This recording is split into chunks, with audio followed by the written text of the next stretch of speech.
ఇవాళ మన స్టూడియోలో ప్రముఖ ఆధ్యాత్మికవేత్త ఆస్ట్రోన్యూమరాలజిస్ట్ శ్రీమతి జయప్రద గారు ఉన్నారు. మేడంతో మాట్లాడదాం. మేడం నమస్తే. మేడం నమస్తే అమ్మా. శ్రీమాత్రే నమః. మేడం, ఫిబ్రవరి మాసంలో కన్యా రాశి వారి పరిస్థితి ఎలా ఉండబోతుంది? గ్రహస్థితి ఎలా ఉంది? ఎలాంటి రెమెడీస్ చేసుకుంటే బాగుంటుంది అంటారు? తప్పకుండా కన్యా రాశి వాళ్ళకి ఈ మాసం కాస్త సామాన్యమైన ఫలితాలే. ఎందుకు సామాన్య ఫలితాలు వీళ్ళకంటే అన్ని పనుల్లో అనుకూలంగా కనిపిస్తున్నప్పటికీ కూడా అవి అంత చేతికి అందవు. చాలామంది చేతికి అందలేదు అంటారు కదా, పంట చేతికి అందలేదు ఇంకా అని చెప్పేసి. అలాగా పనులు అయితే ఫాస్ట్గా అవుతాయి వీళ్ళకి.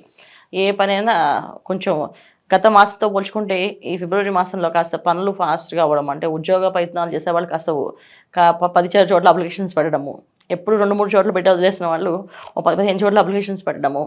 అలాగే ఉద్యోగ ప్రయత్నాలు చేసేవాళ్ళకి అలాగా, వ్యాపారం ప్రయత్నాలు చేసేవాళ్ళు వ్యాపారం విషయాల్లో కొన్ని స్థలాలు ఈ కాకుండా ఇంకా బాగా పెద్దగా స్థలాలు చూడడము, ఇంకా కొన్ని ఆఫీసెస్ మారుద్దాం అనుకోవడము, ఎక్స్పాండ్ చేద్దామని ఆలోచించడము, ఇవన్నీ కూడా మాటల్లో తర్వాత చేతల్లో స్పీడ్ వెళ్తుంది. కానీ కార్యక్రమం అక్కడ చేసేటప్పటికి కాస్త ఆగుతుంది. ఎందుకంటే ధనం అనేది కాస్త చేతికి అందదు. డబ్బు వస్తే కదా ఏ పని చేయగలం. వీళ్ళ కన్యా రాశి వాళ్ళకి చేతికి డబ్బులు అందవు. మిగతా అన్ని పనులు డబ్బులు రాకపోవడం ఎక్కువగా ఉంటుంది. సో బ్యాంక్ లోన్ ఇవాళ వచ్చేస్తుంది, రేపు వచ్చేస్తుంది అనుకుంటూ లోన్స్ మీద కాస్తంతా ఈ పనులన్నీ ఎలా ఉన్నాయంటే వీళ్ళకి చూడడానికి చెప్పడానికి అన్నీ అనుకూలంగా కనిపిస్తాయి, అన్నీ అనుకూలంగా మాట్లాడతారు అందరూ వీళ్ళకి. అంటే ఇంత ముందు కంటే ఈ గత మాసం కంటే ఈ మాసం వీళ్ళకి ఏంటంటే మనుషుల్లో కాస్త ప్రవర్తన, వీళ్ళు సహాయం చేసే మనుషులు రావడం కానీ, వాళ్ళు వీళ్ళకి సహాయం చేస్తాం అనుకుని నమ్మడం కానీ, నమ్మించడం కానీ అలా విధంగా జరిగే అవకాశం ఎక్కువగా ఉంది. సో పనులు ఫాస్ట్గా వెళ్ళే ముందుకు కానీ డబ్బు చేతికి అందదు. ఇది కన్యా రాశి వాళ్ళకి ఈ మాసంలో. అయితే వీళ్ళు చేసుకోవాల్సిన పరిహారం, చేసుకోవాల్సిన విషయం ఏంటంటే ముందు ఏ విషయమైనా తొందరపడి నిర్ణయాలు తీసుకోకుండా నిదానంగా ఆలోచిస్తూ పని చేసుకుంటూ వెళ్తే కష్టే ఫలే సుఖే. అంటే కష్టపడుతూ వెళ్తే అవుతుంది.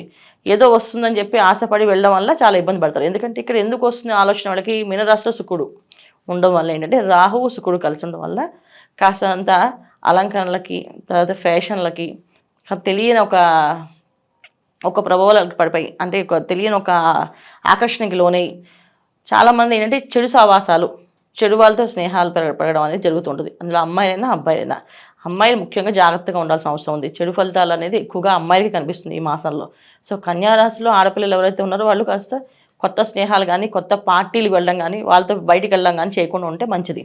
లేకపోతే వీళ్ళకి చాలా సమస్యలు ఎదురయ్యే అవకాశం వాళ్ళ వల్ల వస్తుంది. అందుకని జాగ్రత్తగా ఉండాలి.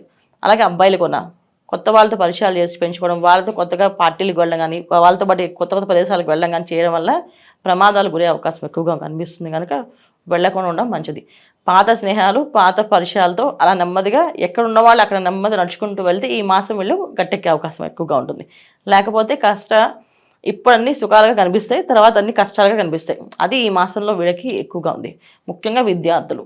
సో విద్యార్థులు చదువుతామని చెప్పి ఈ నైట్ టైం స్టడీస్ అని చెప్పేసి, ఈ కలిసి కంబైన్ స్టడీస్ అని చెప్పి ఏదో పేరు చెప్పి వాళ్ళు అంటే ప్రమాదాలకు పడే అవకాశం ఎక్కువగా కనిపిస్తుంది. ఎందుకు అంటే వాళ్ళు తెలియకుండానే ఒక ఆకర్షణ, ఇది ఏదో ఒక ఫోన్లో అవ్వచ్చు, ఇన్స్టాలో అవ్వచ్చు, దేంట్లోనే అవ్వచ్చు. విద్యార్థులు చాలామంది ఇబ్బంది పడే అవకాశం కన్యా రాశి వాళ్ళు. ముఖ్యంగా తల్లిదండ్రులు చాలా జాగ్రత్తగా పిల్లలు పట్టుకొని చదివిస్తే కనుక చదువు అవుతుంది. లేకపోతే అబ్బాయిలు అమ్మాయిలు అందరూ కూడా కష్టపడే అవకాశం ఎక్కువగా కనిపిస్తుంది. దానివల్ల తల్లిదండ్రులు బాధపడాల్సి వస్తుంది. తల్లిదండ్రులకు చాలా ఇబ్బందిగా ఉంది. సో ఈ విషయాల్లో జాగ్రత్తగా ఉండాలి.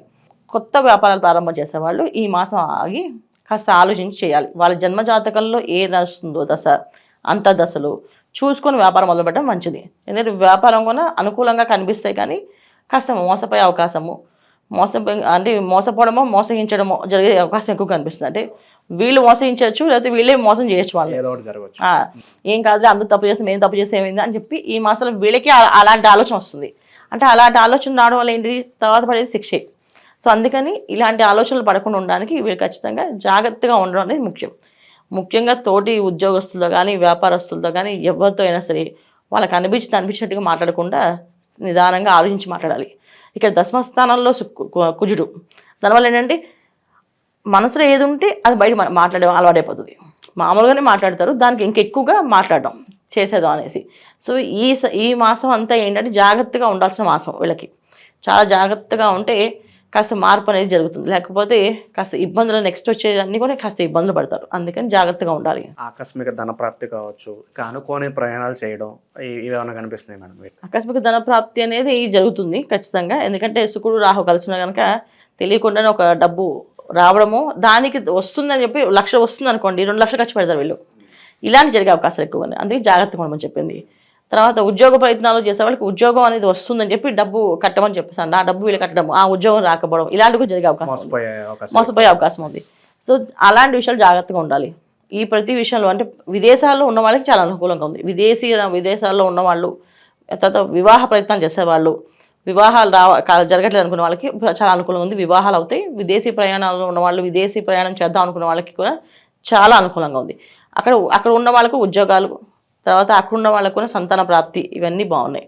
అయితే కన్యా రాశి వాళ్ళకి ఈ మాసం అంతా ఏంటంటే సంతాన ప్రాప్తి, ఉద్యోగ ప్రాప్తి ఉన్నాయి. కాకపోతే కాస్త ఆలోచించి చేయాల్సింది. రాజకీయ సినీ ప్రముఖులకు ఎలా ఉండబోతుంది మేడం? రాజకీయ నాయకులు కొంచెం జాగ్రత్తగా ఉండాల్సింది.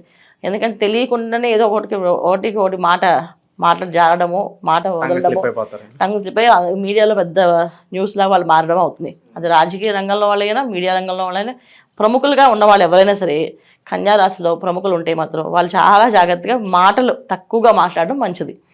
ఏది ఒక మాట మాట్లాడినా అది సెన్సేషనల్గా అయిపోయి వాళ్ళు పెద్ద ఇబ్బంది పెట్టే అవకాశం ఉంది తప్ప వాళ్ళకి మంచి జరిగేది కాదు, చెడు జరిగేదే ఎక్కువగా అనిపిస్తుంది. ఇలాంటి అవకాశం ఈ మాసం ఎక్కువగా, ఎందుకంటే శుక్ర రాహులు కలిసి ఉండడం కానీ మీన రాశిలో చాలా జాగ్రత్తగా ఉండడం ముఖ్యం. ఇది వీళ్ళు చూసుకోవాల్సింది.